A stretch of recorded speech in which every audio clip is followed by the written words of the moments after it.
everyone, welcome to another incredible infrared video. I just got back from Washington DC and it was rainy and ugly and I lost all hope.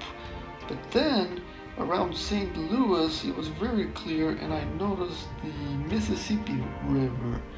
And boy, I was able to capture some incredible footage and long distance too. Have a look at this footage, folks, and let me know what you think, because it is simply incredible.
GPS app says we're at an altitude of about 32,940 feet.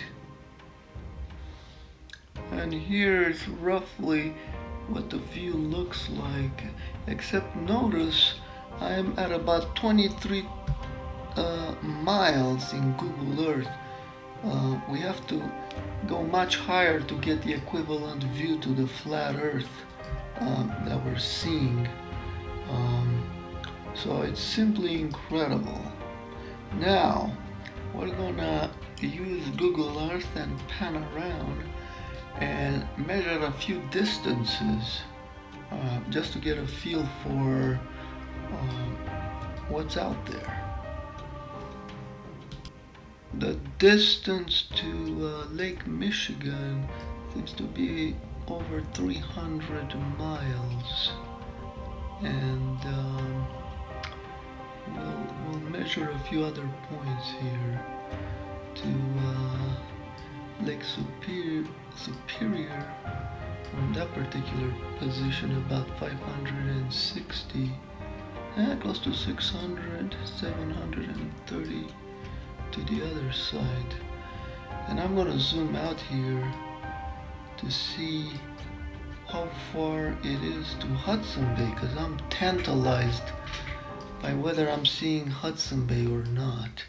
And that's 1,200 miles to the shore, and across it, so I'm going to measure a few spots here, and then I'm going to go to the other side here in a little bit, and you'll see it's close to 1,700 miles, which is incredible, folks. I don't know.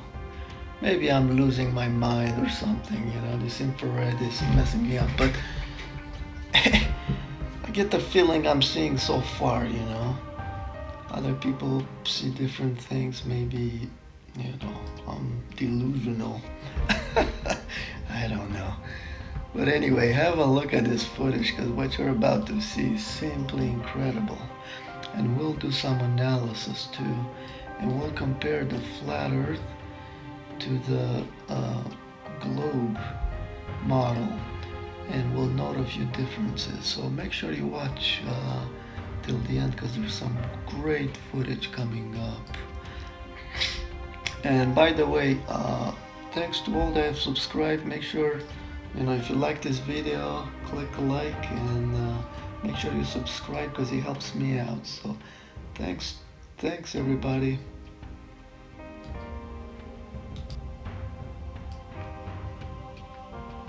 Now have a look at this footage, it's incredible. Here we are looking again towards Lake Michigan. That's another river that flows in the Mississippi. And look at that. This is incredible. Lake Michigan, Lake Winnebago, Green Bay. Unbelievable distances here, folks. Unbelievable. Keep watching. Now the main dark river there, that's Mississippi. Now we're starting to pan a little bit north. There's some haze on the window. It was scratched or something. It was very annoying. You can see me moving the camera around once in a while to try to avoid that haze.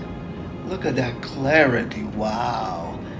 See, I've increased contrast in Adobe Premiere. Incredible. Look at that river. That's the Mississippi. And then that's Quincy, Illinois, right there.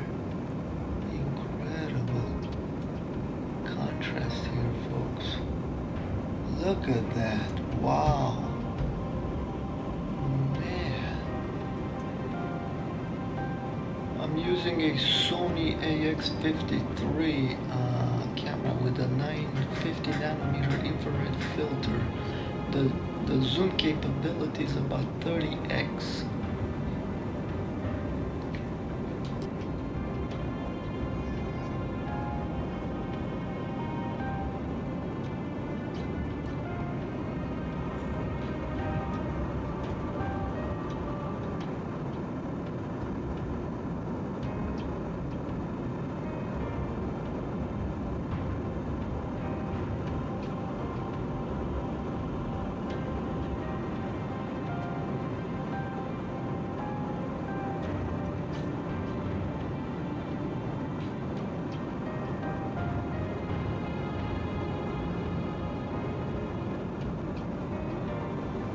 Wow, look at that. What are we seeing there? I'm gonna try to grab some images and clear them up.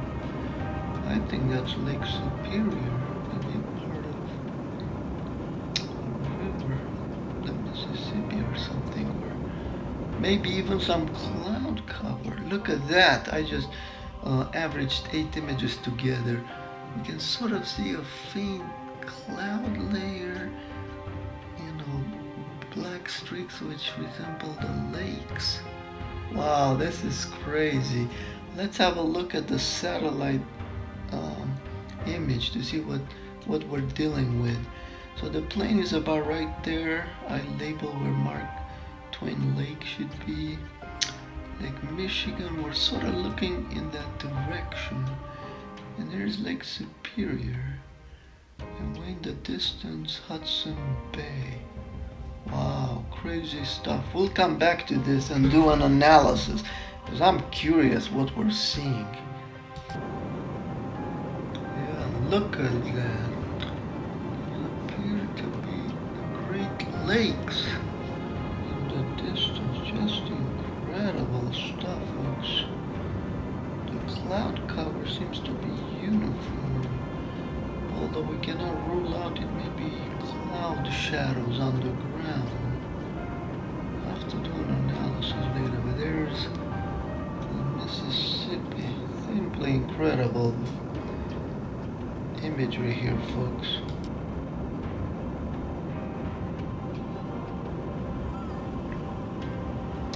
Okay, so let's have a look at some analysis. So what I've done is what I label Lake Superior. I took those distances and calculated the look down angle, 0.6 degrees and 0.5. So now I had about a 0.1 degree scale to work with, and I replicated that upwards. And then, interestingly enough, at the 0.3 degrees, I calculate what that should be. It's 1,200 miles. And it corresponds with, the edge, the shore of Hudson Bay, which is simply incredible, folks. And then the 1700 corresponds with the other side of it. That just blew me away. Are we really seeing Hudson Bay? Wow, I'm not ready to make that kind of claim. I'm almost hesitant to even make the claim I'm seeing 1200 miles, because it is simply incredible. Here's how far we're seeing, folks, if that's what we're seeing. So the scale was based on the 600 mile and 740 mile distance across Lake Superior, and I got the scale. And then it seems to correspond with the 1200 mile at the southern shore of Hudson Bay, which is simply incredible, folks. Simply incredible. Here's the globe view for some perspective. Look at that, man.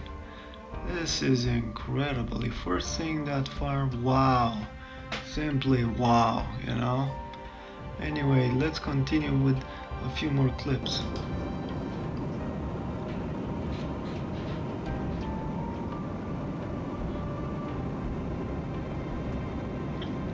I'm gonna remove the filter and try to get another reading from my GPS app to see where I'm at exactly.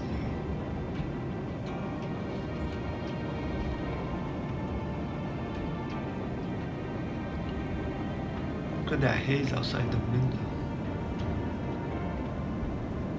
Yeah, infrared can pierce through all the haze. It's incredible.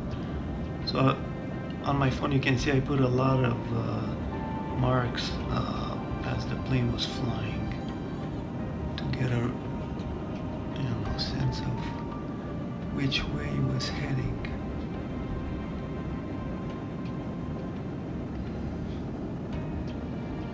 There, it just updated. I was waiting for it to update. You have to hold those cell phones close to the window to pick up the signals. Otherwise it doesn't work. I'm dorking around here with the phone. And then I'll start the GPS app. That's just Google Maps right there.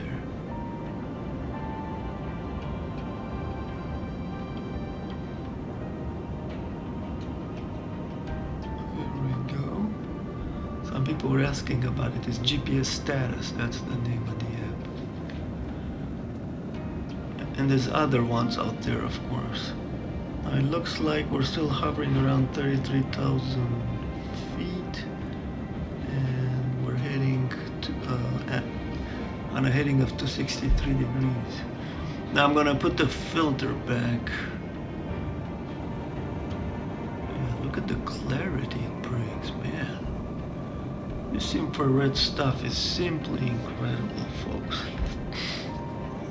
But even more incredible is obviously this flat Earth phenomena.